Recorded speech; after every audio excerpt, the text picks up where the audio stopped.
জয়ের লক্ষ্য নিয়ে এই শনিবার ইডেন গার্ডেন্সের মাটিতে পা রাখতে চান ইংল্যান্ড অধিনায়ক গ্রেম সোয়ান। তার দাবি, শেষ 5টি ম্যাচে পরাজয় এখন ইতিহাস। ইংল্যান্ড টি-20 ক্রিকেটের 1 নম্বর দল, তাই তাদের ভারতের মাটিতে কামব্যাকের বড় সম্ভাবনা আছে।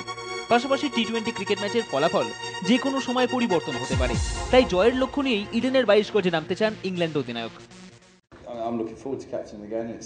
It's been a month or so since I got the last crack of the whip, and it was good fun when I did it. So it's a chance to try and get some salvage a bit of pride out of this tour, because let's face it, it's not been a great tour cricket-wise for us. So it's a chance to go out there and put my own spin on the game as well, obviously as the leader. একদিনের ক্রিকেটে যখন আর.অশ্বিন, রবীন্দ্র জাদেজা নিজেদের সেরা ফর্মে, তখনই বল হাতে ব্যর্থ বিশ্বের অন্যতম সেরা বোলার গ্রেম সোয়ান। ঘরের মাঠে ভারতের বিরুদ্ধে সফল হলেও ভারতের মাটিতে ব্যর্থ সোয়ান। ইংল্যান্ড দলের পারফরম্যান্সের পাশাপাশি নিজের খেলাতেও হতাশ ইংল্যান্ড অধিনায়ক।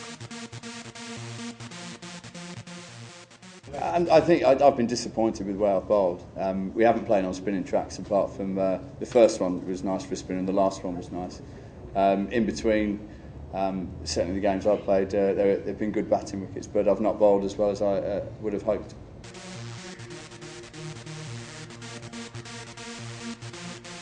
টি-20 র্যাঙ্কিংয়ের 1 নম্বরে ইংল্যান্ড। টানা 5 একদিনের ম্যাচে পরাজয়ের ফলে কিছুটা হলো ব্যাকফুটে ইংল্যান্ড ক্রিকেট দল। তবে সফরের শেষ ম্যাচ জিতেই দেশে ফিরতে চায় ইংল্যান্ড ক্রিকেট দল। ক্যামেরায় অর্ঘ্য চট্টোপাধ্যায়ের সঙ্গে শরণেন্দু দাস, আর প্লাস নিউজ, কলকাতা।